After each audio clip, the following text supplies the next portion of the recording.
La date du 1er septembre approche et avec elle l'entrée en vigueur de la réforme des retraites. Les syndicats avaient promis de rester vigilants tout au long de l'été à la publication des différents décrets d'application du texte. 6 d'entre eux parus aujourd'hui au journal officiel. Baptiste Morin, ces décrets portent plutôt sur la partie consensuelle de la réforme. Oui, la revalorisation des pensions minimales en fait partie.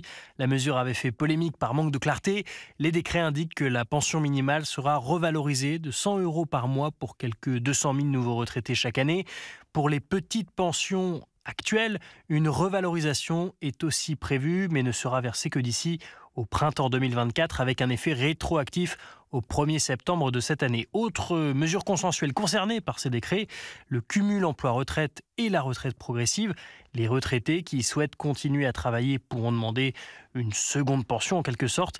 Et les salariés en fin de carrière pourront eux se mettre à temps partiel et commencer à recevoir une partie de leur retraite. Enfin, il est aussi question dans ces textes de l'usure professionnelle avec la création d'un fonds d'investissement d'1 milliard d'euros sur 5 ans pour financer la prévention des risques professionnels et avec l'abaissement des seuils pour une meilleure prise en compte du travail de nuit notamment. Baptiste Morin, chef du service économie d'Europe.